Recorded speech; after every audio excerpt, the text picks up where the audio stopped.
Masih thil pakhat isya torcu. Zo kor ihak wanga zo nui ni lo. Kami itak sa chunga tisen ka zo ni. Mo abahan fing. Tani bang sanin ini naka tu man man sui thelo pathian na pe ini naka mo. Itam vong tamang zo. Kapa khan hey ZAWK omlo te pokhan min shithyama ma se ani kha chwanin zoni acha zaidam takina saya chuni ma zoni akha min hi plut so min haulut lo min hi plut so shit ka aya ban fin tak ahan enton Thlak tak em Awle hei tun chum ka video chu adang lam don khop maya ka channel avai khatna tan thil dang lam tak mai Christabel Khiangte Nen kan Titi Dunna kan Hlangin kan Ngaihnawm don ani hi zonu South Carolina USA in Bengbel pathian rongbol tu le zai thiamlar em ania ashito po kan nomnual kring apa hi aizol veng huilal chin pushova papa puke si Lalvunga mizo writer of the century thu le la thiam mizo de zinga IFS ambassador masaber lo ni bok ani apa na wangin khovel ram shang an kho sakwal china voina kan ron in kom chan ber po hi mizorama kho sangai lo ma se mizo chong heti athiam ziate anu le pa in anuna zonun zemoi takle zo quality shang no pangte ani achanga an lo tu te tin pathian in zo fa te min din dan ro pui zia ama an lo tu lu ro pui achang te hian midang ten hlok na kan lo ne nge kan be sei tlata chu wangin ka ti chan lo ni ma se chu lam hoi chuan kan ron ti dun bor don ani Awle tuna chuan Christabel chu tunge lo ni reng tu tenge achung te engang chin nge mizorama khosangai lo ma se anu le pai nan lo en kol music lam le zai lam rawngbawlna tin eizon na lama asul nu le pathian rawngbawla ahun mandan te ilo thlir hawang u Awle ke channel lo thlir tu te zong in zawai in chibaile vekule voina chuan he ni danga kan hungai lawang te win kan nom hun po danga Zikpuii Pa hey Christabeli Christabeli mizo chuan nem tia chenin Christabeli te lo tia o ase chu sap chong po khanin ISUA Christa zui tu ti na khalo wi kat me ni followers of Jesus Christ mo kami ISUA zui tu ti na Christabeli chu lo ni ta chuan mizo chong an han soi kha Christabeli ami enge zia khalo wi nang le cha Ming te po hi lo poi mo ka dia mo ro pui ke poi ka ming hi ka du tu wan na mangai ka nia pathian han min mangai bi te ka chin pathian mi zong sa mangai ti chu ka sha ma se ka ming kha ni man som na mangai na kha ron ke ngamo ka ming kha ro pui tu ka eng poni se Virginia zinin hei kan chan cha te na ka thenga Maria le zawra ma te na chuti chuan an cousin Christabel alo theng boka hei hetlaya thil ti tur poi mo nei na ni ron kala ke hetlama ka ron thabo kanin tong fu lo meya voina hianin interview ang po ni lawin ka ron in kom do na ni ama hi YouTube pa te po mi tam takin an kom to an kom na link te po description a hian ka ron da henga te hian kom na ama enge tu fa nge khoya nge an chen enge a tho ti zong te po tam tak soyom to Voina chuan chutia ang nashelo ta na tlem zong kan soiba ka ama achanga zirtur tam tak kan ne mi ma ala soi ngai lo te hi voina kan ron hui chwa cheu kan tum do ani chutia tu po chuan hun kan bang thei tura kan be se ga kan rin kompor puranga kan ron ti bor do ani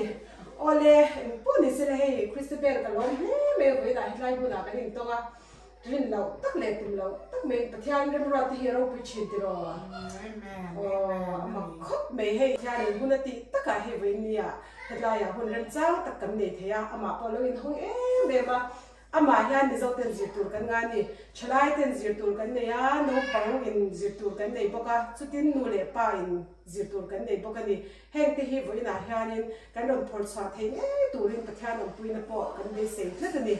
Awle ma sapper Christabel it's an chin chumin an shefur to ma se shelo tam te pon ma hey family background mo Mizoram tu nge nu le pa de kai chung kwa te le unang zayen ni ti ten shi che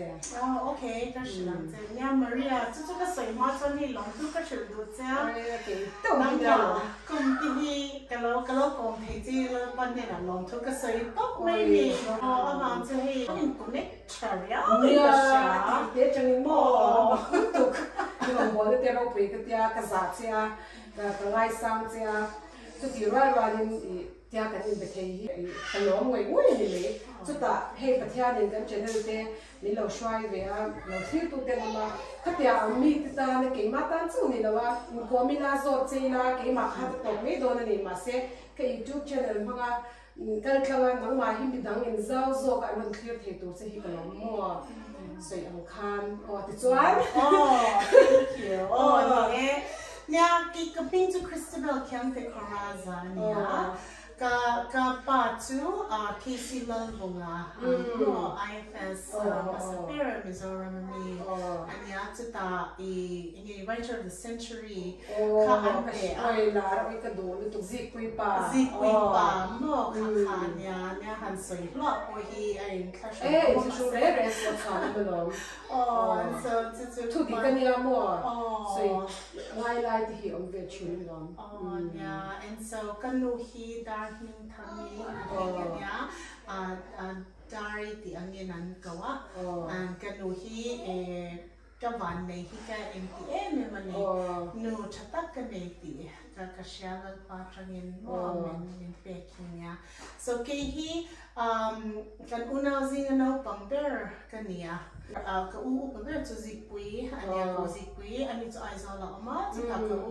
the next one ka Andrew Lalherliana anya ani anupui to uzo thani mo anya and then kami ZAWK kanin ka Laldian Margaret ani hi entrepreneur ropui ta kaniya ani dia farming te ati then the next two ka zami na Tanzami Australia umbokanya ano hi healthcare lang panga company na yan niya director niya tuta ka and Benjamin Laldinliani di dinanti football atui ka abing kashalutok niya ISUA chantu ani and then tuta tsanin ka David ta ISUA umboka tuta ka Joseph he St. Paul's a teacher radio ani veto hey hundang na kakalpo yan as students hi ka hunde zio te to chu za tu an Ngaihnawm mo mi tam tak che chak tu nya inuna po in ro pi le me chu nu le pai le chapoka ti chuan in hitilaya enting I pasal le fate in za te nge ke to US I hian in 1988 vela khan ka ron kala ka pasal hi US mi ani kum som hile pali kan anniversary ka tun kum hian in kan celebrate Dunna chu Hlimawm and then kafapa upaberi Christopher kum som hile kathumanya ani hi South Carolina zonga boxing champion 2 years in a row and turu ko me ka tuina po khalo mi lo ma se ma khalo tu ya ani hi za thaya ba chu khatia tournament ka khan kalo engam lo chi nai she opponent hi ni lian thei lo sa ma se chu champion lo ne ve me ka ka zero tour pakhat ka nei kha chu he ke ni pon kan du thu sam kan fate chuma hian kan da ma se pathian hian engtin mo ni hian alo eng thil dang alo talent alo pek te hi ki ni po kan lo in adjust te ngai on chia kan sham man tuina kan tira kan support te mo to ta chanin the next to Christopher to kum som dino pathuma ya to the Isaac hi kum som paria tanya high school graduate cha to na hian he ingani computer lampang cyber security lam hian le khazer dona and then Joshua he now pang high school 12th grade anya to ta ani hi to na hian ingani high school online hian university class la high school atangin a graduate huna son associate degree to a hu a base mechanical engineer lampanga kazir do atia ani cham tak tak si oh ani chu atui ve ta ta mo le kazir na fine ne cha chu line chu shanga kanin inneih athamal somna dong sa so atlang pui chu a chung kwa background te kan han sha voina hian so yang khan he interview pui thu te waran ti tur kan ni lawati hianin ol som takin kan Titi dun don ani keipo in karam soi pui nual zel chin don ni ama atanga chhuak tem tur khan the conversation kan nei ki chu nuam ko te tun la podcast and podcast and chi kha in chu kai ma pon ka thiam ve da nia so yang khan he zan na chuan ka ron lang wow me ya ti to me ko ro so ai pon ni se ka pya ram shang shang ai nom khan in I nang ma ko no pang inu nang sing no pang berin ya I ut ai chuan experience claim don ni I ut chuan in an share raise atime an sha kha tam zo devin karinga pariat la no pang ber chu khanga khan enge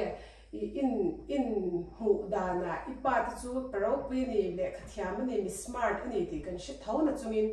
inu po kha ata fiu yangai karinga le ama po kha inu po kha min hong tak mo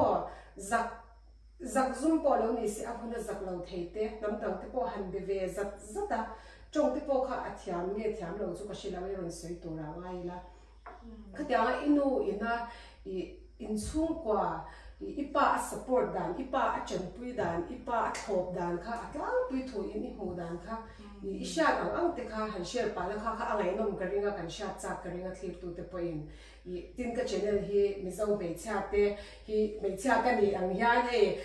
an lo ngai tha ga hian ni pa te mo lo pang chalai te han ti te po ni fet thau ma se me chedin hun ro pui me charo pui te hi ka ngai hu te ma wangin inu khatlem han shi le la sha oh ni sha chok pe zon man bo la win sei chok me la nya khami min zo kha ka van long tak em nya ka pa chan chin hi kan soi venga an alom em ni ka pa ka chu visionary alon ni ve a chu ta mi zo mangai tu em hi ania ama masika pa dreams ka pa thil ti do for example ke ni mi zo tong kan thiam te poimo ati kha ama vision ania mase ka pan partner tak kha kanu hi lo nia awan ju ka pa in na ma tho lai khan kanu khan in tai ma takin ina te khan mi zo tong in min bia a hey mizo dan te men zirtira then kaparon ho khan an patni khan mo hey men zirtira thil pakhat ka ngai to chanin kanu le kapa chanchin ka ngai to he chanin zo fani te hi van ne hi anin ti me ba ina kan om khanin khoya po khoi rama po kalila zo de win in chunga chan kan om mas khan ti lai kha chan he hun nang na kan kala zo tong in min bia a chang chanin ka bele thiam lowa ma se sam tong ten ka chang me ya ka point ti lowa mi zo tong ka shat he tang khanan an ti me ya and so chu ka nu khanin he tai ma ta khanin ai min je tira le I kanu chu kala sharing embassy ate dinner rope with the president te ambassador dang te kha kan ina hian kala zalen takin hospitality mizo hospitality kha mang chin mizo te chu kan hospitality thasya mo dam dang ji nga po aza puyom re ne inu chu nu fing takani chu chu hian aran welcome anga atang chanin hey kan chanchin te mi te shit like hian ka shachina hey ngeni chuang takin kan dan te chong te kha thiam sai English te kha ani kha chana zirvek a zirangai me kan ni kanu kha ngeni pol thumpo kha pass chu van ro pui mani in zir du chuan le khan zir sang kher po hi ngai lawa he te hi poi mo ka tia mo le khathiam kan te dan te hi Paul san chu cha le khazir san chu cha ma ro chu zir sang lo po hian mi le khathiam hian ni the mo kha self educate kan ti kha ni chuan kan pui well kan ngai to tak hi chon ni kan nu le ka pa khan anin noi manga ma anin support ta ni ka pa po khan kan nu thana ta le thila ka try out ta ti hian a encourage more so and then kan nu po a thila ti chak chu a ti ve top mai thiam loi na ma kha ka mu hian ke ma tan hian he courage himin pe ni awa ka thil thar hi Hlawk chung pun ati thawa awang chu ati khangai ta sila mun dang ka voi khat collection and chu I hetianin ambassador nu hote le he mi house tak nu hote kha charity lampanga thokan ni a I khata khanan soma I charity shang hetia again events te tur te khanin an han soi ho kha kanu ka englo kanu kha an president khanan khanga chu kanu kha kami meeting atanga ran ho kha ka pa kha mu pel pa president min khang le ta ka amoi khat ta cha ani lo ti nan ya ma se ka pa kha thadona ni chu tia ma se ka thiam dona mi tia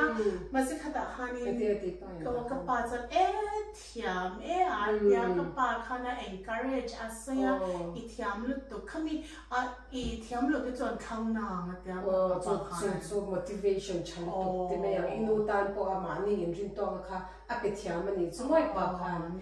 pa finga inu po mi pa fing takina an chom nun tlak tur ama khan quality ti me yang ni na mo mission na ane ni chuinu khan ni ka pa khan an khatia an soi khan kanu khan oi maya awati ta maya kha lo me te apoi mo ka tia mo in rin tok na he mi zinga nam dang pon ni ang ni po ti khan khabe ram shang mi poi mo ambassador shang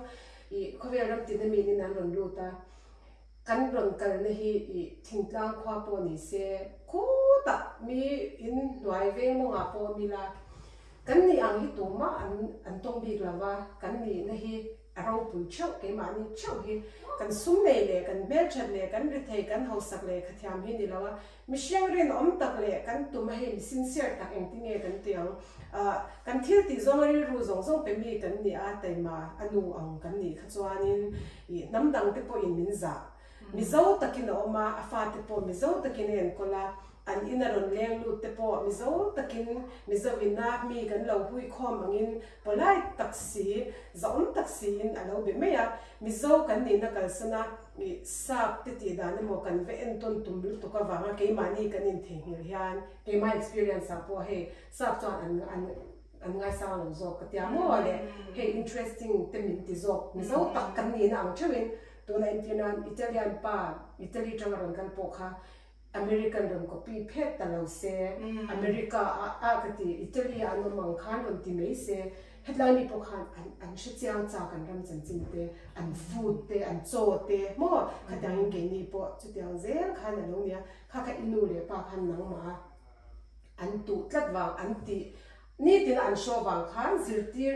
lo khan nang ma po abe waw ni he mi zo te po ithiama mi zo te po hmangaya khang zong kha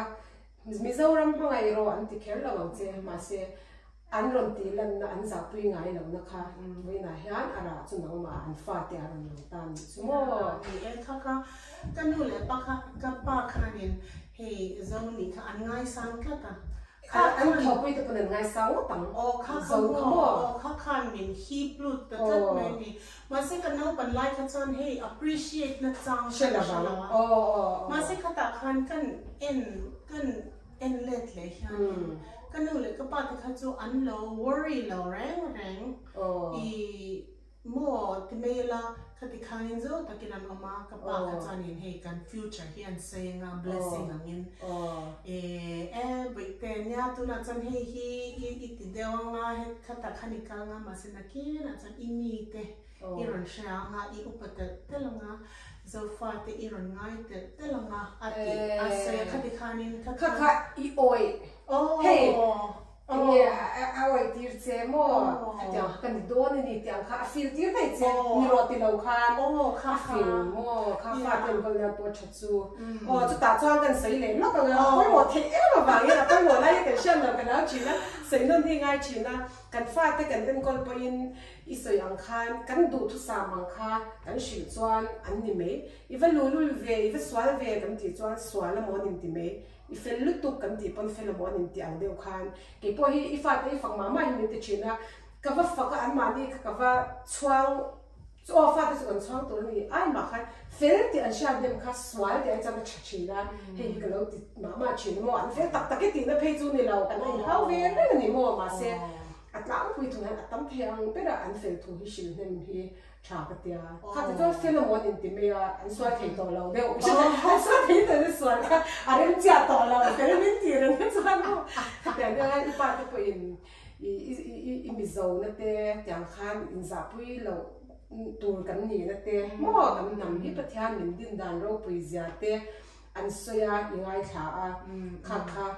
mi zinga i en na chan po ni ta ni a chan chu mi zinga eng tur chuan dam dang zinga eng tur chuan kan ni na hi kan ni sha cha na ngai sa chuan o identity an ti khami kan ni na dik tak he kan sha chan chuan i mi zinga hian kan lo enga kan ni na kan Zikpuii chung chuan i tu man ngai sang thei lo chu wang chuan mi zo taxi mi zo kan ni ti wangin a hun le buna chuan nam dang ti da na in adjust po angai tho ma ro chu ke ma ni chu ri la kan zia rang moi tu khi nam dang zinga ron eng theim chu ni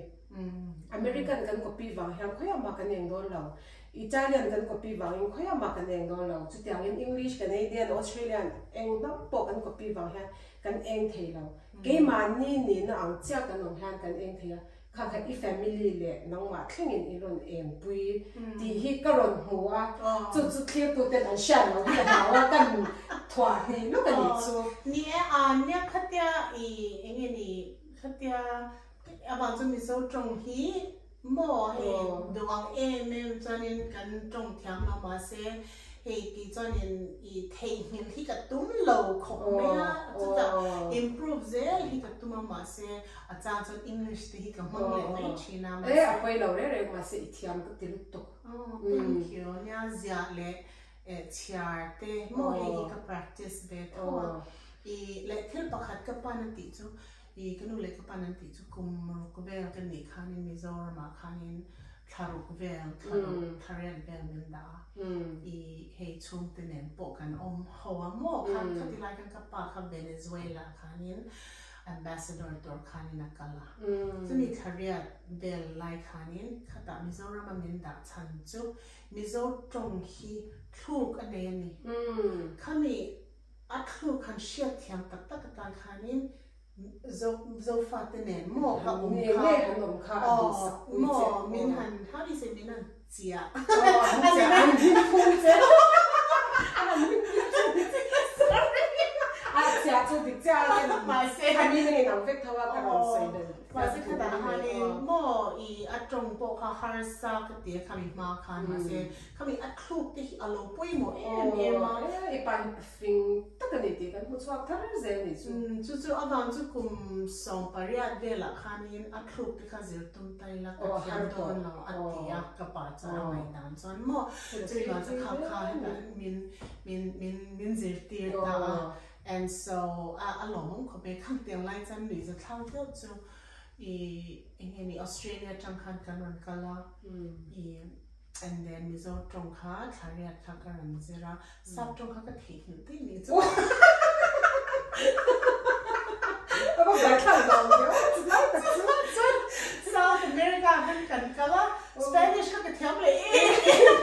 ma se sab trong ka thiam ta lo ni chu a I mo he adik no pang chu mo chong hi an thiam zung zung a an thei hil ma chu dik lu to I Turkey kan om khan ka fa pa hi Turkey affluent Turkey du to ken mo se ka chong thea chuan kan pem ta he India khan a thei hil ta veka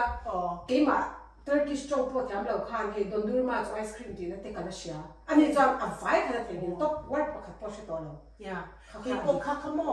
Nepali le Arabic ani tu na hian word pan ring lo chuan no pang lai mo sha kha a het lo a ranga a het lo sha zung zung a Are zung. Exactly. Khati khanan ya. Boy khatu inneih zo ngotang hi kan chulang che kan nu hian min chai thina Australia rama saptong gazir khamo the main he saptong khanal em Mizoram khan kha ka theng hi le this ya South America kan khanin Spanish le de basi khana khanin hetian kan nu hian tia oi bai te cho Mizoram kan kalma ka chan he sap accent on daddy ti china tu na chan daddy chai china sống khắc cái thầy ăn đến từ mà sẽ nữ rất tham bốc xem mà sẽ cái học khá nên nó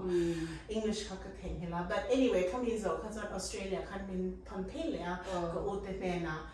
sắp trong cái gì lẽ tao mấy anh ấy là ta khăn khăm bị suy lại cái lối ta xóa dốc small ram cho nên thằng mà sắp thì hắn có mà anh ấy là point em thì na middle east sắp ở mula international school à thế mà anh cần khát cho anh in chạm thế khát cho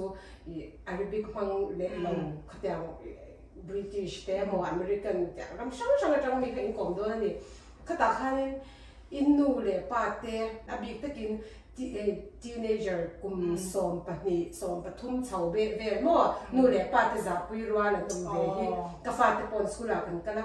mi ka bula la ka su no ka an ti ma se to na cha min kai to he an le pel ve le thau ka mi bun ka mo khata ka inneih ve chinem om ve cái này để chỉ nó mà sẽ teenager cái này vàng chim chim mình anh cái xe à vàng chú cái là xe cái bà kha hay TV à te South America te mo hun dang da hanin an han interview nga South America pokat Spanish nan tonga ma se Spanish ka thiam lo kha ka tilu tuk china awan je ke ka fluent ka sai the ma se ka za pui de ulet china ka pa kha ma se kha ka ka teenager ka ni va me za lai kha chu ka ne ma se tu na kan ngai to cho nên oi a lo za pui yo mi lo ka pa sa lo mi zo sa tro mi zo ka tiang ka chung to ina kum mo tam to in thil zira har to Spanish conversation asiam thei shim kha tiang kha turul to ka lom he yeah and then come can like an awkward line mo hey kum som patni you know kum kwa cha kum som pali kha cha he za so te kha kan chi ma se kha kanu le ka pa te kha cha lan shalo der thot me he pai mo lu to ka tia mo nu le pa te na shalo der ti kha an za wanga nu le pa te kan in kha khi tha ka ti lawa ke ma chwa mi life su ka soi sak the lawa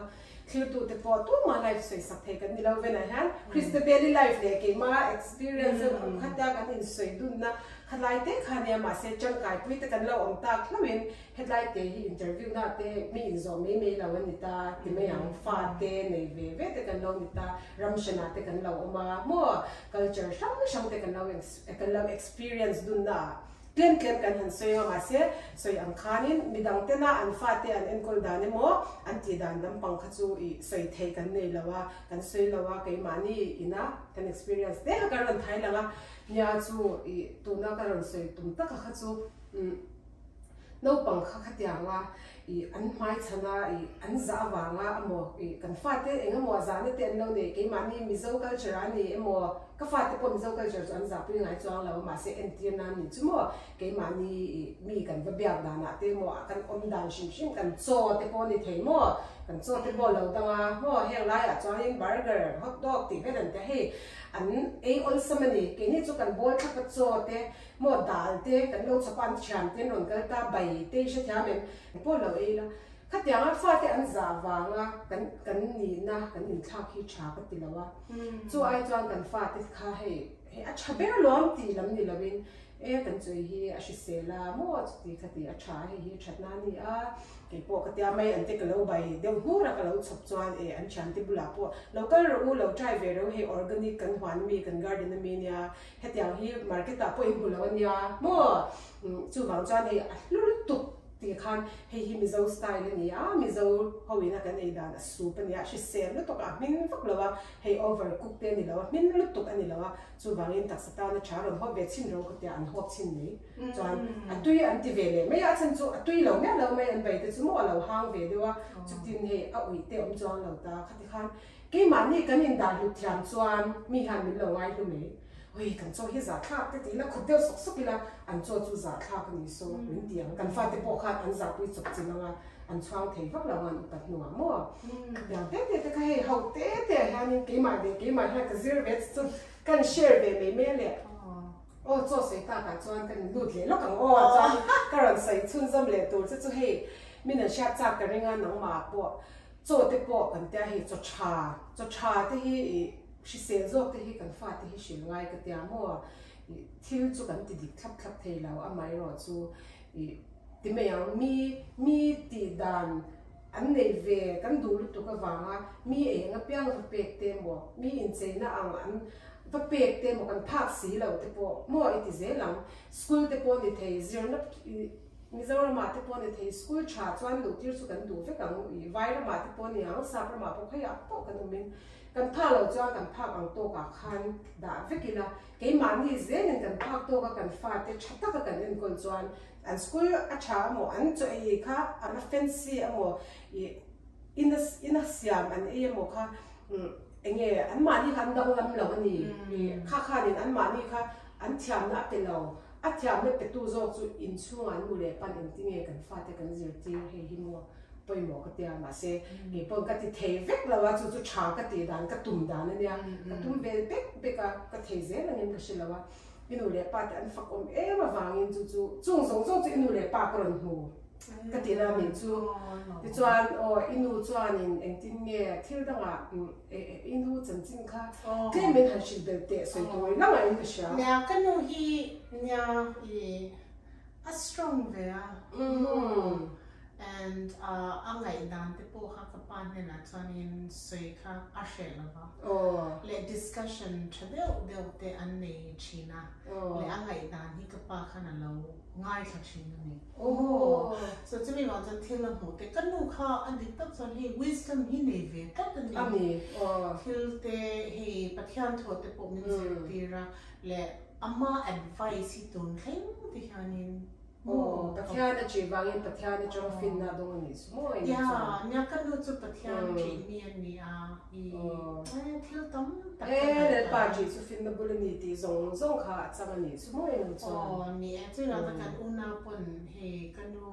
advice te hi kan ngai thak chuanin he success na an alone ni ve kat mai inu chu la da men tu na kanu ala da ma kum tun kum hian September hian kum som kwa le pakhat oi ban ro pui ve mas thil pakhat ka sha chu kanu chu pathian hi aring me ma ka pa po kha aboral khanin na ka pa nen khan kum som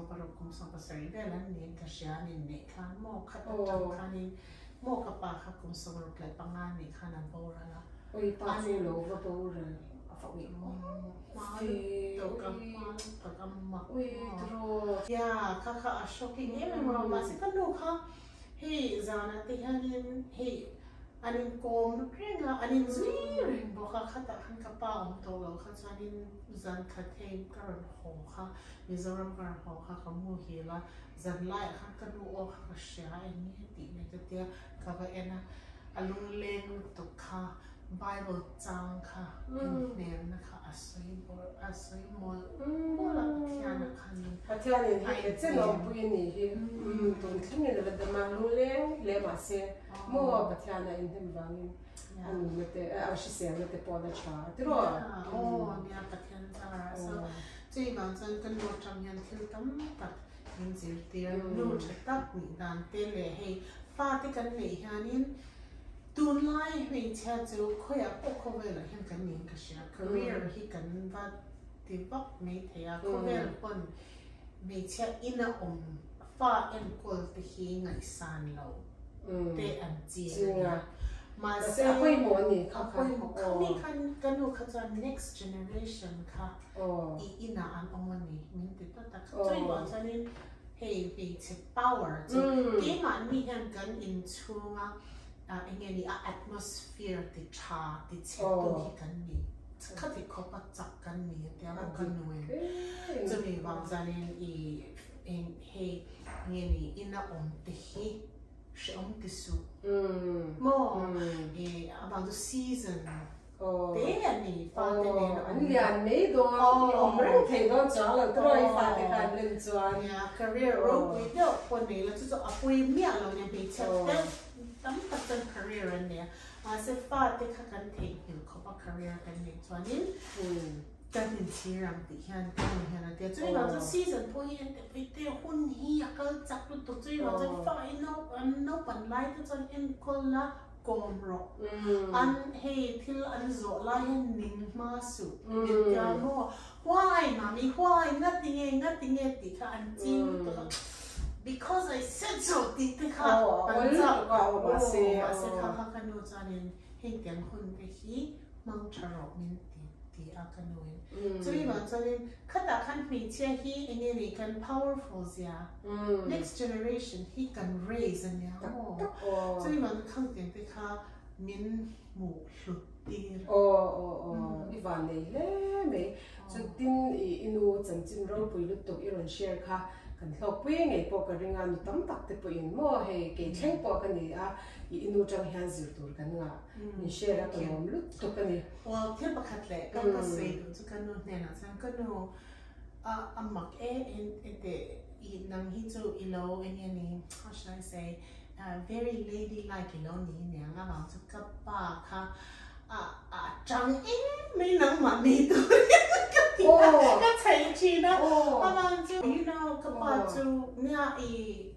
YouTube บอกคันนี้ลิงก์ออกมาอันจันขโมยมาเสร็จกับป้าคันนี้เขามีลิงก์ข้างกระดานมาเปลี่ยนไปแล้วจุดอันเราเชื่อดูทำมาสิกับป้ากันดูค่ะ bicycle ให้นะมันค่ะตุ๊กตาเล่นมาโซ่ใส่ถี่เท่าไหร่เขาเอามาใส่พูดเรื่องนี้มันเขามีตั้งกี่นั้นใส่ต่อเจ้าที่มันจะอันนี้จะอันนี้ข้ากันดาเลยเนาะนี่จะจู love story ไงต้องตุ๊กตาเนี่ยเก็บพันกันง่ายค่ะมาเซ่สวยสวยแต่กันเด็กกันเราวางอินสวยเวกเราอันนี้ในด้านที่อปุยตุ๊กตาเนี่ยมิโซลโรมิโอและจูเลียตที่เทอันทุกันนี่โม่ตัดจวนถ้ามีเบสคันทนทุที่ปอพอดเป็นเทงจวนหันพอดเป็นเลจวนเซ่อันอินชัดจนตีดานนั้นยังไงโซนดานเต้โม่อันแบ็กกราวด์เต้คัดเรื่องว่าพอคำมูวี่จันทำมันนี่จวนตัวน่ะรำช่างอันนู้นนั่นภาคบ้าก็อันป้าอินะช่วยกว่าแล้วน้าฟังช่วยกว่าแล้วอันนู้น experience เต้พอโม่ไงน้อมลุตุกตัวนี่จุดเตียงเขาเป็นมีเราปุยนูป่าอินมาไงน่าริลุตุกน้าปังเต้อินนี่จุดตารำช่างอะไรก็ที่ทำว่างก็จุดตามิโซตตานะทุเรศละลุกเชียร์ปุยในลุตุกจุดตาอนุละอนุด้วยเราอารมณ์สวยอังคารขัดยังอนุฟิงปัทยานจีมีปัทยานจังฟินนัดินเร่งฟาเตนก็เหตุยังอนุเลยป้าอันนี้อามาเจ้าเนี่ยเราเป็นแค่นี้มิโซมีปุยที่ยันไว้หน้ายันกันพอปุยไงกันเรื่องนี้โอ้เลยชวนนี่ขัดลำบากอินูเตลมาเลยช่วงก็ลำบากขันสวยเบลดูเตะเนี่ยดีที่เราดังกันปากายไม่อยากกันดูเลยป้าค่ะอันนู้นเป็นไลค์คันนี้นั่นยังไงจ้าค่ะอันนี้เนต้าlove story คันช่างมาสิทิลปะขัดกระเช็ดอันนี้ก็มีมาอัน marriage ค่ะอันชาให้เอ็นต้นตาแค่นี้กับผู้หญิงนะ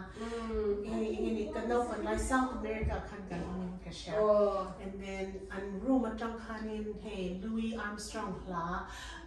and I think to myself what a wonderful world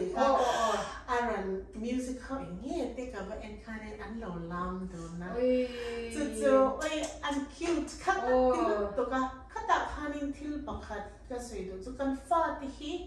the most มิสตรงนี้มีเลยสักไม่รู้ the most important gift that we can give our children is a good marriage. So to me, once I need marriage, but more than no, ini kan ngai hutangaya. Kan fate nun kan in ngai saklok te kan ting te ni te kan pasal te kan ngai saklok fate kan ngai saklok. Kaya kan pasal po kan te kan fate te ma se two items can fight the down chance can marriage here security that maya so to be on time in can like a pala I had salon Emma and hey you know can buy and hey pariat una pariat kan ya ISUA Christabel Khiangte Nen le mangai na kha he ta Bible po ada poi mo berania inule pa in mangai na in hua in thinlung athamwan na ro pui lu tu khovel sumina le theilo an te kat chewa mo khambi ni chinai so yang khanin fa ti ta na an entir thei thaber chu an in mangai na an fa te man ti nan khania chu wang chan an u naw po he pathian nei tu eng kim an lo ni ta chuanin anule pa in mangai na chu kan so yang khan pathian in mangai na chu lo chu tu mai ma ba su atia mo khambi kha mangai na hi thil zong bul kha lo ni chu in chung kwai na taka in chang kha iron share thei hi o along kan pa log em ba in chu ro pui le me o ti chuanin thlir tu te point an sha chak ka ringa he khobe ram shanga I nuam theng berin ti to me yang anom na hi ka hu ve ni Turkey kan nom lai khanin kan mi Zikpuii Puma huma ti mo Turkey khanin general consulate an ti mi alai me rakha ani ni mi Zikpuii Pa chuan ka cham nu sang je di through in ti me la kal tangin anu pui kha I min introduce mo min Malaysia tira ra na changin ti khanin min lo be tha me ma Turkey mi zo lo ve tho kha chu ti khanin ka han thok chawa chang le kan chu kwai zo par te po te te le ne an han thenga oi an nom zia kha han te mani chu kha I nom in dan tur hi hey kan soi me ai hianin han ton chuan alo dang ani chu kan soi na chan po ka zo na zo tur nen a in kai noi wang ani ya o ti chuan kan han thenga airport ta limousine nen mo ne driver chauffeur anti mo khan nen khan VIP to ki milo mo kani kha chu Christabeli te an no pan lai changa an everyday life an ni tin nu ni top me ni ti chuan an in po rama nuam ber area po mun nuam posh area kan ti anga khan anom ta ti chuanin bedroom po tam ta kan nei mi khwai po thlengdon se an chauka po lian ani an chei do kan po lian ani chan chu e som enge nam shang blal tu iti to me mo ke ni mi zote sha tham dan turin ti to me la sarkar mi poi mo te alon pung khoma khatiang ngen an om dan kha anwa mani chutia ma chuan pathian thehil po hi oldon hian ka sha an nu le pat te nge po in an culture mi zo na te po han thehil lop chang te po oldon hian ka ringa amaro chu kha asoi te kan sha tangin anin enkol dan le mi khwan lo chau au dana te mi zo an ni na kha an kalsan ngai lo ani an chuang em renga hei hi zirtur om ni in ka sha chu ta chuan zo du ka nei chu ti khanin in han oma mizo culture kha chu in mulo tak me ni in environment in cheve la khan om lo ta nam dang lir bulai nom ta chong te po hei thiam em mizo chong po inar em me ya chuang tuk cha inu le pa te mizo ra ma no ngai lawa tlema mo tharia te chu dik tak chuan engma tham ani tak lo nia ti chung hian I thiam em ama ro cheng po ni si nangma iriru na te mo mi na khatianga mizo chong te ilo thiam tok lawe in sha na mo nangma ro ti da zo an ron sei kha vini han kan concentrate to le kan ngai to tur ani lawa ama ro chu khata khan iton ngi chu ko ring ani mo iton hei achan chu itong nge do na chu ta chuanin khami ton khan intinge nang me in isolve me nge ichong trai nge inu le pa ti shi nge intinge kha ilo ma chon dan kha lo tong ve ya nom thea chu wang zok chuan lo tong ve te na thil ti te mo le isolve dan ti to me ang khami ilo don son dan kha an lo chang kai pui ta kin nge lo tong lo pon ni me the khlai te kha soi to ra omen nya englo yeah ve dewa mana po khanin ti meyang hei ke chu Mizoram piang kanilawa New Delhi piang kania to Mizo chon Australia ka kal ta dei many and then hetian kan han hisap tak chanin Mizoram ka hun hi kum thum ai tam ni law kan han be convent holiday ai han sin ve so me mas khami hnuai khan chu kan ru le ka pa te kha zo de wen mama se ke kha chu kan culture nen kan culture kha ka lo shithiam lo theya chang hei ka lo chang kom te ne o a dik thei lo a khom ve a chu thil shat na chang po kan shala ba ti me yang khang tiang a khan ma se khata khachon ni zo funny khachu poi mo ka ti ma se chang khachon hei kan lo zalen de kan lo free ve a du le khang tiang lai te chon jeans te kan han ha a kor dang te kan han ha a i mi zo kor te kha kan ha bak lo a chu ta chon ni hei puan ten ve thei non la ba ve chance khom lo re nya kan beng la ba ma se ni tu mo ni chon ni hei an ran se ya i zo lo me dan hi mo ti kan min how shap chu ta khom do zo ka chon le ka personality a po ti me mo kha i englo chu ta chonin i nya i pa po na za pu yang che ti kharin min se kha ui ana kha ka ti na to ka pa khan mi thum da chu ka bengam lo wa ba nang ma wa nga zak tur kha ka zak ta mi koi kha ka ti lu to ka i pa la ka in thiam lo chu ta chonin a to pa chon ka pa ne na ka mi ti ka zai in ke sum thei ta ko mi thum zo ka pa min za pu ya ma wa chu zo nu angin kom thiam lo min ti a ka thei to chu ka chwa ma se hei zo dang te nen hin kan si lo wa ka thei ang to mi zo trong chu ka zira le kha ti khan ka ma se kha min za pu yam ka ti khan ka pa khan za pui lo ve bui te kha min ya min ne ma i ngati nge chu ti choi so ya ta chu khatia min lo bia khani ang khanin ka shega i zo in lo i zo lo lu tok ti khani min hawan ba khatin le i and so khata khan ka pan lungai ne so kha chu an engeni an lo trong ve mo kha chu i dem su mo kha shithiam ro an lo trong ve mo ke min mangai ma ni ta ka nan sai ni ti na ma se thil pakhat i shat tor chu i zo kor i hak wanga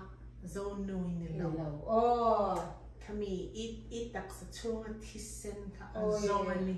ya mo han fing chu ni bang chanin ini na kha tu man man sui thelo pathia ni na che ini na kha ya mo idam vong tong chu and then chu ni bang chan ni jeans te i hak chanin sap kor i hak chanin zo nu in sap kor a ha ani mai kami kor khan ati zo lo ja at kan kor hi chu ma se chu hisen kha azoni ti khan min te min ne ma chu mi ba cha khat ti khan min chang thiam ma chu mi ba cha ni ka pa khan hey like zo do ko no te po khan min shithia ma se ani kha chwanin zoni acha zaidam takina saya chu ma zo ni a kha min hi plut so min how lut lo min hi plut ka shat ka aya ba han fin ta ka han en ton Thlak tak em chu ni tin hi chuan lo sha dang hi hara thu tha te bo i pa su ziti da nang chi te po kan shat hi chu kan shat ve reng chu poi mo kan khop me chu lai chu tin le nang mari runa kha kami asil nga chapoi midang enan tina enga ma ngai poi mo lo dam wang tur asil dan che te kha athiam hi ka tia mo a pachale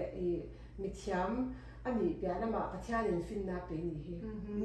ni dem su atia awang chu kha chu an lo tang ani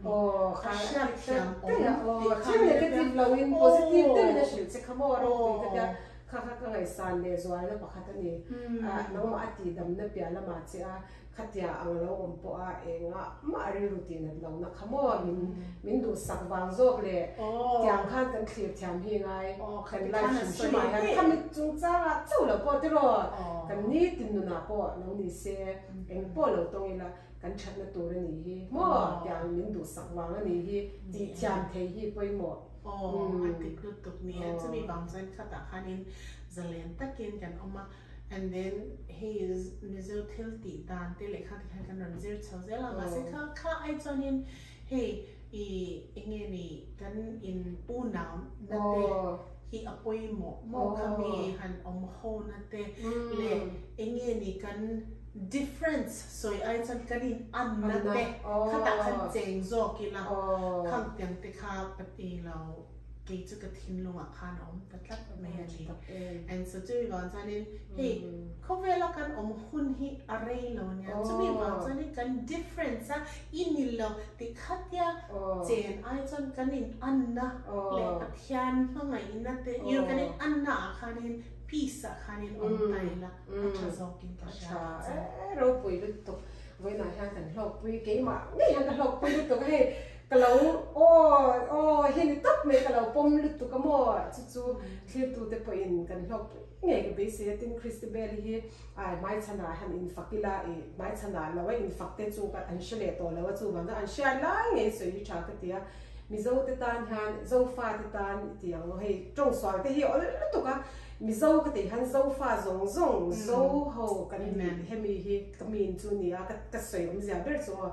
zo fa te tan hanin I enton tur lai hi inga lu to ka hi vo india lom thu ka shile du cha so ai policy hey music ate mo tui me ma izai thia ma ilar ni kan sha mi zo mi pui tam tak chuan amaro chu shilo te tan ai atla pui thuin eng nge su nu lo nei to ino pan lai changa music la mai lu chho dan te kha eng award te po khai na no ning ka sha I khatiang ne no kha poi moi ti chin ang te men han shilla arim chang lai ate karon zone te karon zot zaw don chen ya ki chu kan no pan te ka chang khan music ha ka interest ta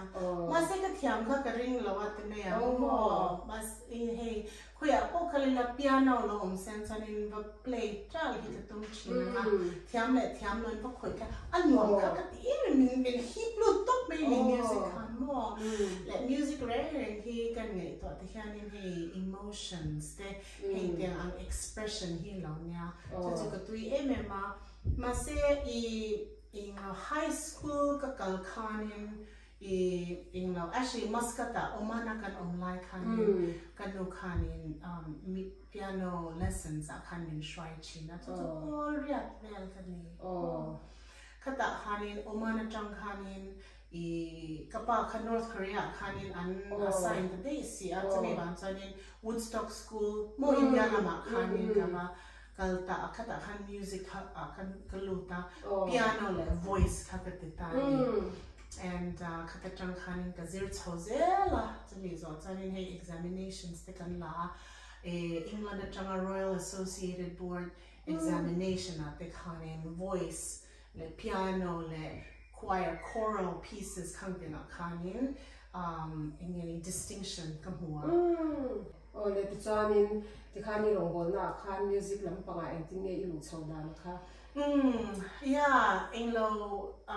heta US khan karon kan khanin a repertory theatre company and want to ingeni performance ministry and boka khata khanin kaluta kumhi le chanbe kha on the road mo da kan zaya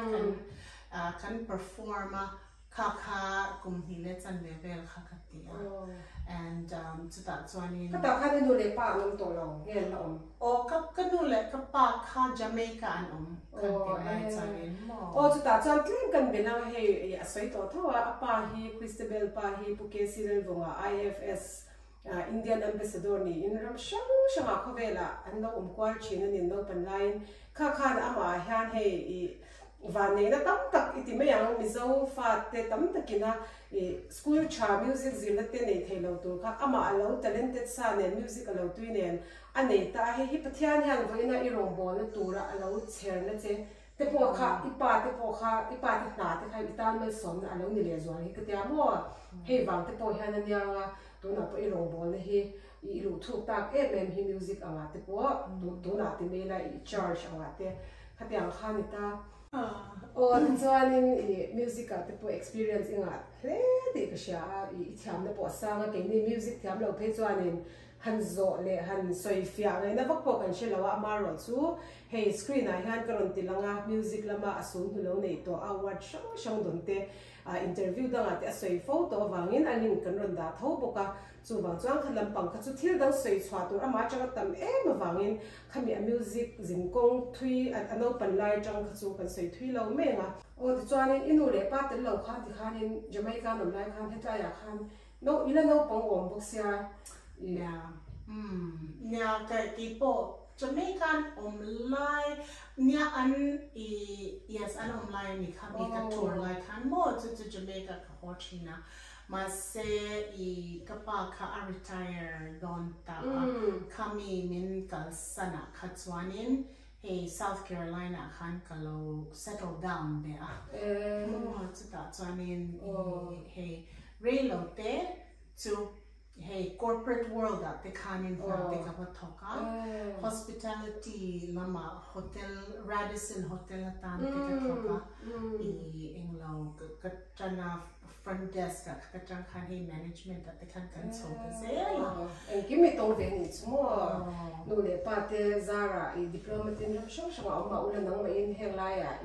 struggle ve ti to me ang no me khatia ro hi bola music lampanga in lu chil tak tak ka shana te rawngbawlna inneih khan enge mipui te ne na shat tur mo ingai pui mo tok kha khabi kha experience chunin mi shu them yeah hey music hi chu alo enge ni alo pui mo alo zakami te po ril ru te akhoyani so iwan chan hey hi music hi enge ni tool ani me thil manra ani be ke chonin hey ka vision ka shil to cha zo fa ti khovel a hian kan la chinon cho khovel khoi turin lal pa hian min ko awang hian music hi ke chonin ka mang ta khata khanin multi ethnic multi generational more interdenominational group te khakatana mana in lo musician tam tak te hey somnga le ti ber kan ni kan group ka mo chu ta chan hey conference ate kan zaya ma se thil poi mo ka ti em cho mi nge mun dang atang hey nge ni in sweet home work together he mo khang tem group kha kan ne ya nationalities to sombasari sombari adver kan ni khata khanin khami ho tu kha kan ni awan chu khovel kan han khoi don tak chanin mi dang kan kong thia mangaya an ma ni ber ro tin ka the hey mani nam ringos ni labe kha hey in the bible apos ya he revelation la han mo last days ISUA Christabel Nen kan huna chanin every tongue every tribe every nation kanin so iwan dan heta hianin kan ti angaya ni so kha kan bati ngam angayin ta sha so iwan dan music group te ka dina conference te kan zaya lowa strong dang ten kan zaya worship kan tia kan hlim ni nam dang ne na tran ho thiam hi angaya ni and so we got a music group po ke man run ta music chu mi dang chu na tho na te ani thea so engkim kan ti a hianin mi dang ne na tho ho the na hi kan engini ke mani kan identity a kan chian chang kha kan ti the ta mo kha apoi mo ka ti chanin chan tuk chuanum le me chu tianga nam shang te han li ta ma han le thei mi zo na chuanum lu tuk kan lo ne hi kan sha ben le ze me ya alo man don ti pia na ma experience nge nam shang ha dam chin hi shu hui khom po kan thei do ni mo ke ni chuan kan dam pui nge te po kan hui khom thei do ni khati la ya nang chuan nam chi shang som paria zet me in ti thei kha pathian om pui na hi chang ka tia le nang ma po talent le quality zo te le itai mak na mo le in sha nei so yang kha ni identity sha na khoi a ma Zambik lo ni zam lo ti a khan I achazong si in mo mi zawi ni na te ichwanga I Zikpuii lo I identity amaro su adik zong zelin awang za khamika pathian kan follow tak ta chani midang pa serve tur zo kha kania pathian kha ke mani life an hu the tan chu I ke chani poi mo hi ka ti me mani chu bi wang chani Dunna po zo fa te hi pathian hian khoya po khovel hian min da nasa to anya awang chu ke mani chu kani ngai to tur ata lo ta sa kan rama kan ma se chu ai chu khovel dang dang te min min thon dar nim dan te tro ma kania o zo fa te ke ni kan u nau chin lampang om te mo tin zo fa te zo ram chu om te le aram pon dang I India ram state cheve lam te po hian ram sho kan um dar te hi chan chu lo nei do ni soi ta ka chuan ka wai me hey Dunna po missions SIM serving in missions an international officer ka thoka kan international director hi kar shwaya voi ni Mizoram mo chu ani le an nu pui han in an soi top thelo hi mun dang da an khovel zong zong an fang vek to ni ma se zo fa te anga hospitality le mi he po lu thia mi an poi mo mi mission hi an poi mo ni zo fa te ta chon an ko me khau tiang ang kha khovel la hian an wang in ka sha wang ka ti ke ya chu la kha kan culture kha la mi ta kha pathian in min din da kha ni le ba ni chan chu nam te siam tu chu pathian ni ya ke mani ni na chho nam chho min pe tu hi pathian ni ya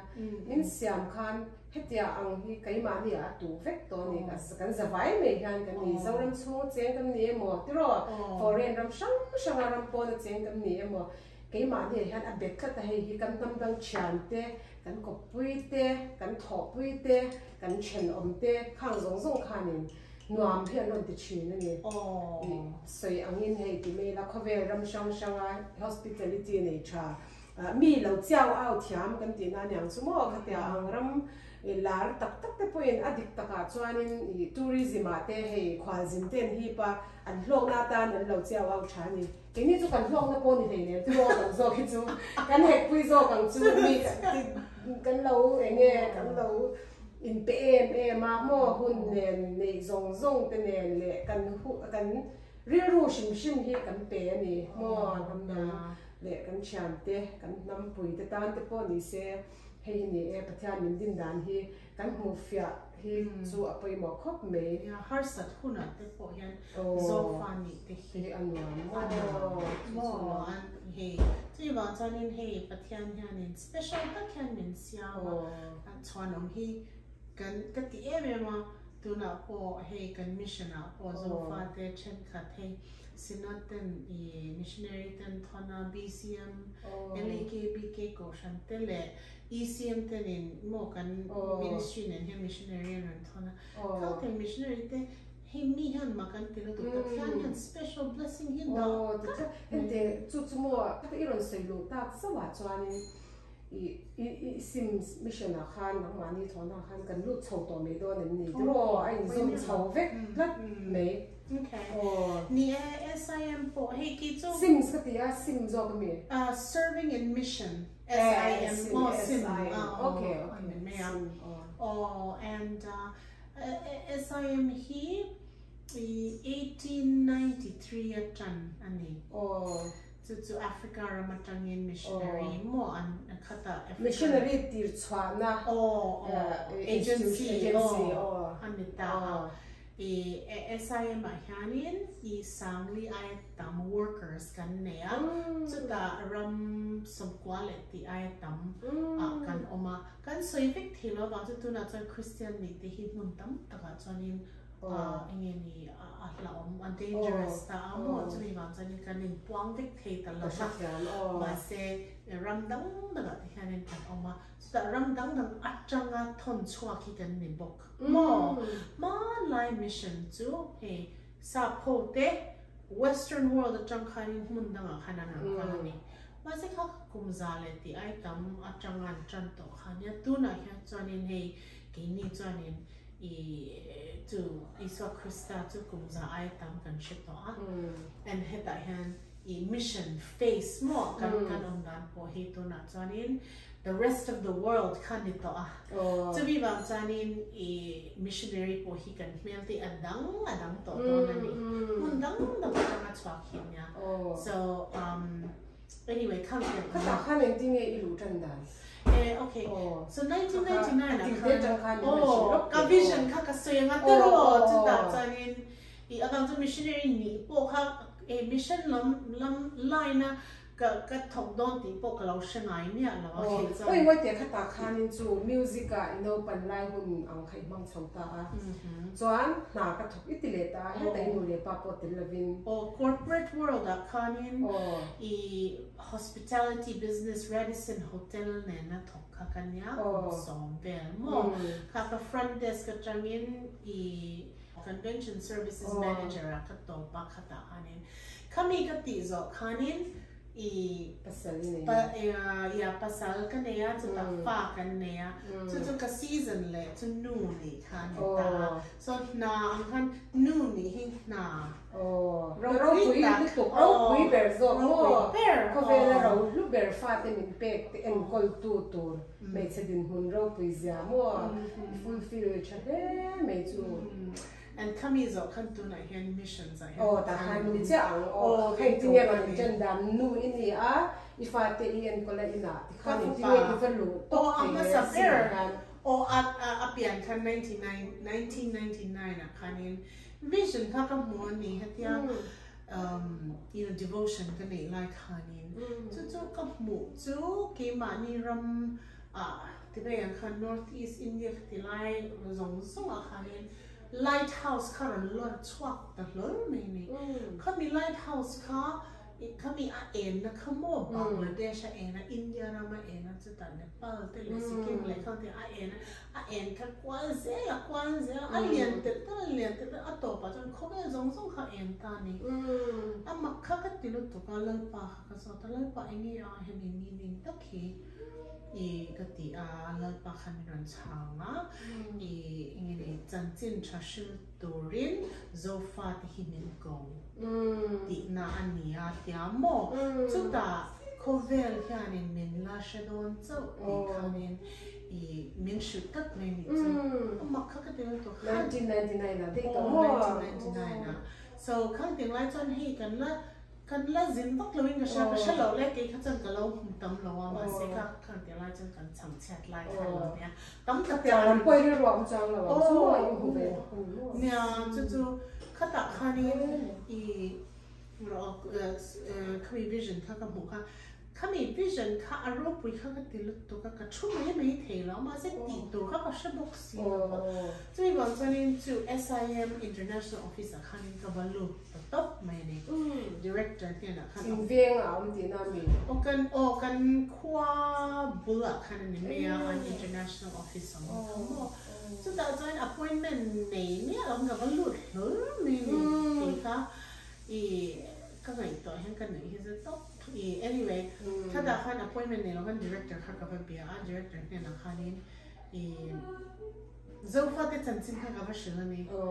แต่ปัจจัยเนี่ยกี่มานี่ที่ปัจจัยgood news ชื่อตัวเรื่องมินก็ว่าที่นี่วันจันทร์ SIM ที่ office ที่ห้องละ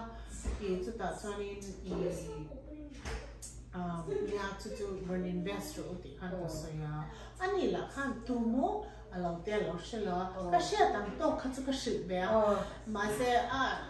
complete เราครบไปก็สืบกันจ้ะ and then เขาตัดให้อันนี้เลย business plan นี่มีเขามีเดียวไว้ในเราตกใครเชื่อเขาตัดกันก็ยังเชื่อชัวร์กันไว้ว่าหันจากทักตัดเอ็มเดียว director สร้างเอ็มเนี่ยนะครับว่าสวยริงว่าจะก็เดี๋ยวก็จักไม่มาจู่ๆอันนี้คันชัดตะเกียนสับปะชัดตะกันเดียวมินจิบะยะกันโลเมตเดียมาสิก็ชัวก็จะก็จักอังเริงนึกตัวก็จักเทโลข้างเดียมาสิค่ะก็มีวิชั่นข้างหนึ่งตัวบอกสิติไงนะก็ชิบอกสิเรา ai cái này tour tất cả tipo vật tiệt sẽ po nhau su si mai và cái đó pa mai chỉ sami khá sim không thì các mục chi na lệ missionary tâm tất cả can church can cầu sản là tất cả nan running home nhà cái sao này mà sẽ khát ya hi office và home road thì tổ ra và khát thì không phải in share cái chỗ cái này anyway can ho vòng vòng không bị dở hay and then kan theng hin le ta me chu you know ka fa te kha ka nei ta ze la khami zo khani in lo kum ruk ve la khani min ra email la kha pa khani email la dear Christabel to in jing ka tong tai lain ta khian in min ra ti she chwa ka kum ruk ka in kum kha 6 years ago kan in kum na kha kalau theng yin te to ati ani chan ma se kha ka pathian in min ron ti she chwa ka awang chu tu ra hianin shilong ka chuan nak tu ka zo mi zo pastor ten kanin hundo na SIM office kan hong do na oi ro pui kha ka ti tu ka awang chu dik tak chan khatia ka vakala chan dan tu por she mang lo ka wa ong kha siam cho ko mi o ti kha ka ril ro kha no right ma se chu pathian in ro pui za in puang le ni chu ma se khati like a doubt like the khan mo to 1999 sang ni sang 2004 khan englo church pakhata khan zai to min song ko khan kan kwa Charlotte khan chu ka zai don khanin kami vision ka pathian sei ro min tia support te ma khanin ava mak pe te ma se pathian ne na khanin kami vision ka soita a le zo fa te kha kum za ai tam pathian kan sha to chu wa chani mission a po pathian hen min la mang do chu khowe la hen min la she do chu ti kha ka zai pha khang ka soita lo ma ya and then khatian ka so ma kha chi thei lo ni so thei min cha chom ma se a ro chwa he anu kha ta ni so ya kami email min ron thon ma che kha 2006 2004 ne tani khata khanin ka soi zo kha englo mi khan min ron che mai va lom em kan lom ti khan se ya putar pakhat kha alas per khan lo ha krenga min lo ha krenga kami zo khan ran kala kha putar kha Christabel ava han lom tak em voina I share kha aro pui ka til to awang chu ipa in 1967 na kha min share wow kapa katia iktingi kapa isya tanga kapa boral to inge ming kapa kan development and ani khanin puki sila no ani lom ni tia amma khaka tilut to ga le kathil soi kapa khana law shil to amma ni na kani and so khata khanin iktingi kapa isya tia Delhi Bible Fellowship of Pastor kan china Delhi missionary kan dia chu nang po ipian khanin ka baptize che ma top chu kanu kha ka ko khanin pastor Warren an tia mo van lung len Hlawk ve kanu kha na tia mo ka pa hmangai zia te kha se ya anin nei zia te kha se ya khata khanin kami vision ka aron thil mu kha aron confirm tro kha putar khamo Ohio ami de nya kami weekend sia kha aron zina khata han achen pa pakhatin Indian nu pakhat azai don chumi church chon vakalang bangai thang an ti ke ma khat Indian nu kha chu ta chon khatian kan sei kha ke ma khamin lo shit ta kar me e kami ni cha kha om kami a ho khangai le ni to chu ta nin aron ti chiang lu to kan ni chu ta po iring bur tong chu kami du phei chuan ba khata mak chu ka tia ma ing mak kala ti lo ka sharing what kami ba ke ma ka til office hong tu po ka ni la ba eng ma awang chu kan Northeast India office chu layu fa chai ania ani mara Buffalo do an pui Taiwan ami nya kha ani kha an thok ta nya Northeast India khan ma se khata khanin ammak kakati top maybe. And then kada hanin Ohio mission conference kan tidona. So mission na po kala thoklo. Mo kada hanin ron chola, ron share le ro. Zofa te chin vision kan tia. So that hanin kahan share ka right war ka second son ne kan mo kahan talk bang. So kahan soya. Ka soidu tak so ni esa phone ne la han he kumingza ta boni chu nam ni khanin ngeni gospel ka khovela in shrayama se tu na changa kum ingza ta boni chuanin mission male po hidang don ni amount African te Zofa te Spanish te more like Arab te po kanla kema ni hi missionary kan ni don ti khan ka hansui waisen evim kan so yam as ni ka shed po the mena mas ka putyan ni nam shu ta kami ka so zo vele khani SIM director ka to soi tu khania kamizan khan mo kami ka so zo khani SIM USA director khan Christabel ka sermon notes irumia ranti ka soi tu ka patyan tu chu no and so ka ta ka ni ka zan tu and then kami zo khan fa ka ne ya andam ka ni le ka kal ka hole ne engma ka tilo ma se patyan ka kun tam ta ka kala ti ma se mission na ti to ka patyan na ti zela. So 2006 kan hong dona tia 2016 kami office kan na kapatyan min pea Dunna hian then katrana communications katrana ma se Dunna patyan in relationship development director min da so to kan international office ngat mo to partnership titur khanin ning ta so na tu na po ka music team multi ethnic am che kan tu na hian zofa te nen church zong ne na hian partnership hi Zikpuii Pa chu ta Chinese church po ka so ya chu ta Korean church ka so don me ka chu ta Ethiopian church ka so nga chu ta pakhat Ukrainian church po ni themi mo khang Mizoram po khani han kalen kala mani khan ka han kala chu ta charin partnership kan neya SIM serving in missions in synod nen mo ani kan min lo hosta and then synod pon missionary and thon chwa ka SIM nen mo adang pon synod chon mo ti chon lu to ka mas SIM nen serving in missions nen kan thon le so partnership kan neya so that BCM lung le kan bakala ani po we min no welcome to ka kan hope to te pokor shwai pe kan ni so kan hope to te an buai lutuk voi le khata an vai khanin mun khata ka shwai te thei ka mo SIM abo makan ti lutuk mo inti ni hope to te khat kan aba to thiar min do sakna mo chu tak chu lom kha ti khanin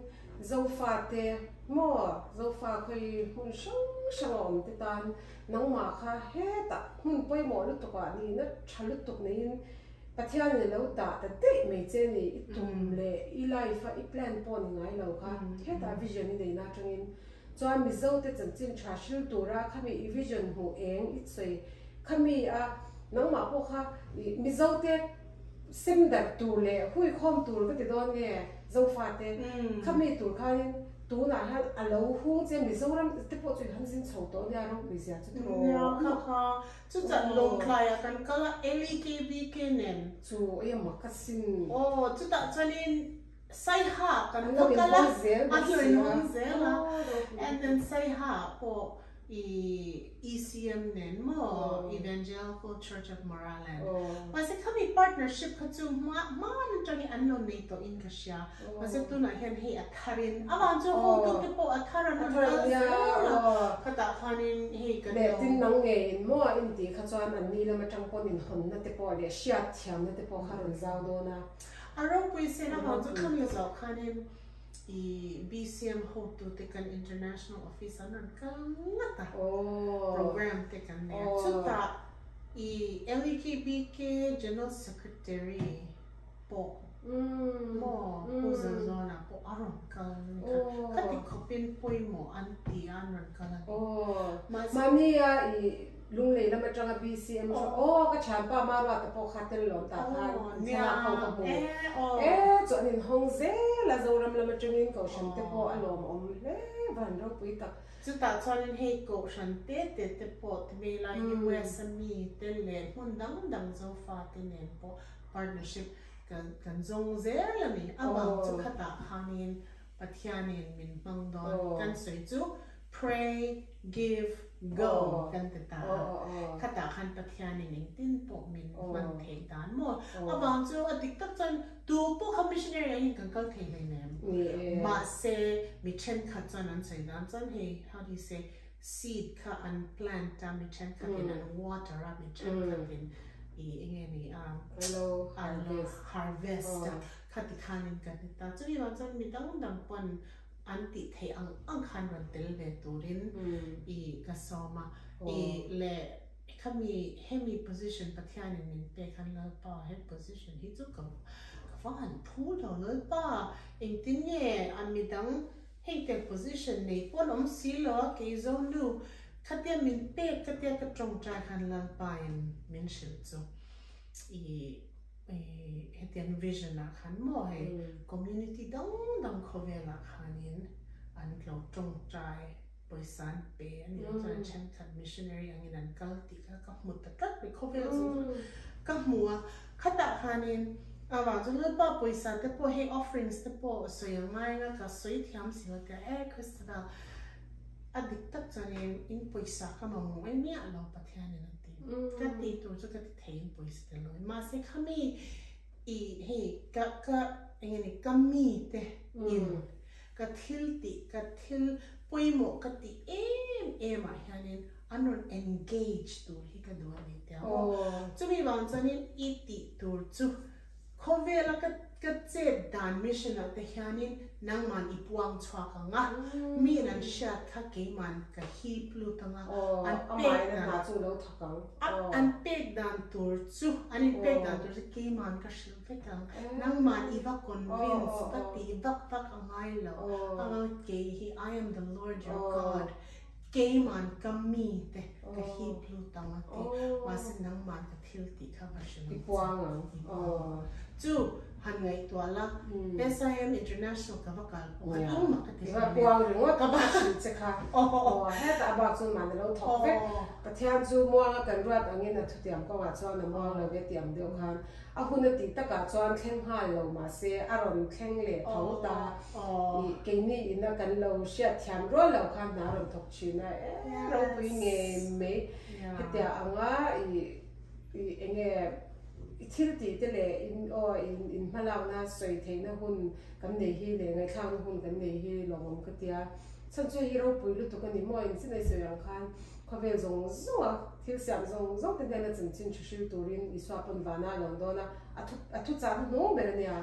kha Dunna hianin nang chuan ikuta mo te me yang I ma in me ka hi ZAWK te ta na hnuai tu le ni rawngbawlna ol sam ZAWK turin kong kha long hong turin pathianin aron ra che chu he ta ino pan lai atanga chi na kan soi to ang khan khang zong atanga ron in zom ve khan ni tat me ni chuan in poni se to na chuan top lam kan lo nei to nga hei mi ZAWK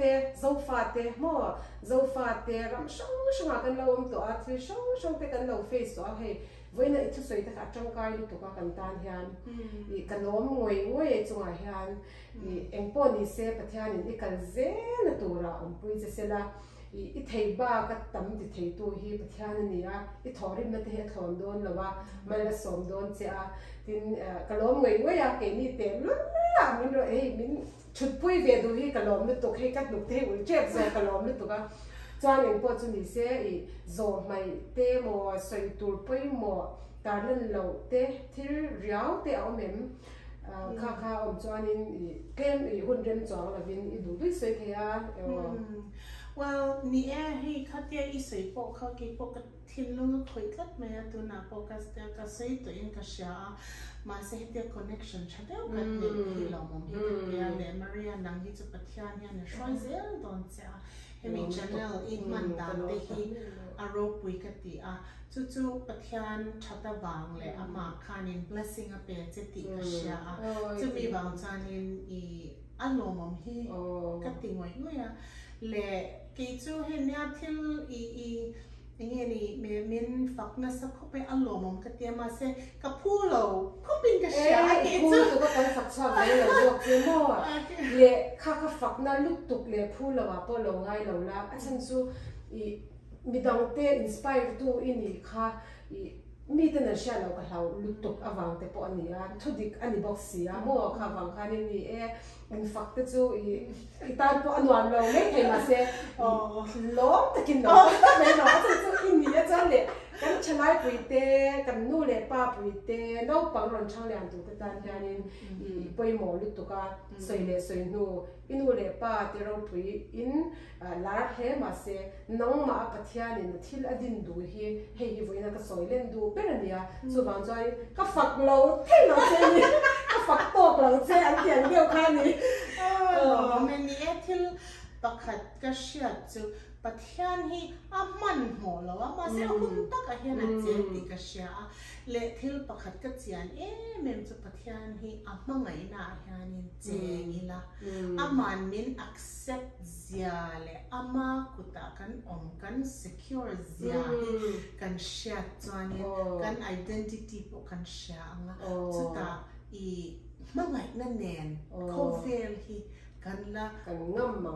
ngamang le kan win over dona ni chumi ba kan ne dona ni mo kha mangai na hi acha me ma le zo fa te hian mangai na hi kan nga hi kan the ngel lo tur ani hi pathiana changa ro hlu ani be kak me a chumi ba chanin tu na po mi tam tak he lo ngai kha te hemi channel hi first of all Maria wang pathiani na ko wangin hope hi a tak me ni heta yan kami hope kha in lo shat te hi ka du sak chawa khoya po khovel kil khora po lo ula pathiani a mu che Dunna hian amangai che itan po plan chat aneya churi wan chan khata khanin cheng ula amma hi bia ula amma hian a shwai don chu so in success na tur te po mo he hi pathiana chang pekani churi wan chanin kha ni me ka sei do he kan chak na tur chu pathian mangai na ne kalang tok amen arau pui lutuk ani top me ole voina ka channel lo thil tu te zong in zawai chung alom thu ka sei le pathian in puan chhuana ro pui lutuk kan ngai thak te kha voina kan en zawa he ni danga te po ennon ze turin pathian in he kan mamo piang en turin kan maron chhwa ka lomom ka ti me ma ti chuan in poni sila next video ka in mule thwa yanga voina tan chuan ni hnuai mang tha mu tui le vek phatu le kan lo me tuk ami ya oi kan lo oi kan sei chwa kem ka sha pathian ni lo pui Awle tuna chuan Christabeli zai hmanga pathian rawngbawlna hmun sang tam hle ma se tlem zong kan ron tilang dona tin apa hlaphua sikni eng asakte le he kanin kom zo a kal request pathian hmangai ro puizia asakte ilo clear hawang u Hi, my name is Christabel Khiangte and I'm the director of Carolina Voices of Faith.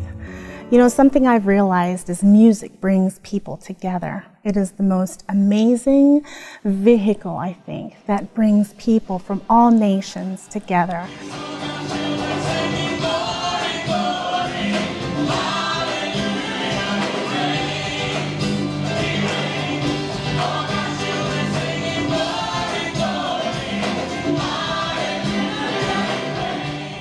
Carolina Voices of Faith performs alternative cultural music. It is a percussive, contemporary, passionate musical experience. A multicultural, multi-generational, interdenominational group of music artists who are committed to reflect unity in the body of Christ. The Carolina Voices of Faith began when Christabel was requested to form a choir to back up recording artists Christabel and Guite.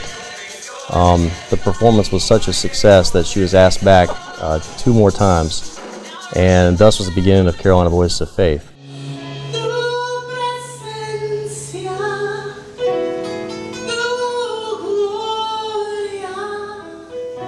Christabel has a long history of touching people with her amazing voice, performing in churches, headlining her own performances, as well as sharing the stage with groups like the Imperials, Truth, Lefebvre, and several others.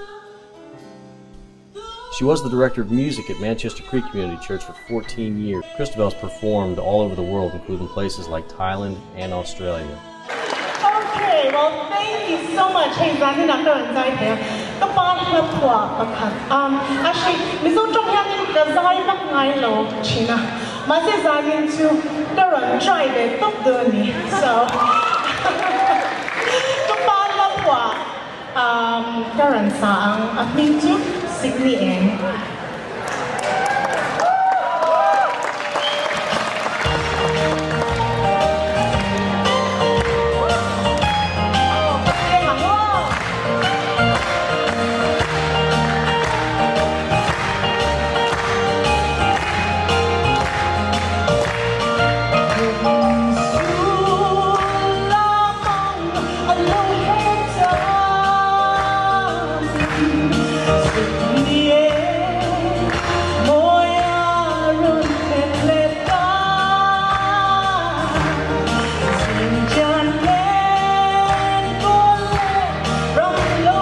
Hian mangai naro puisia thule lai ashil senglo van ayasang o azazia Swan timber, bo a thing zo. Swan boy a ta, lumai banga, a fa ba a be a bora.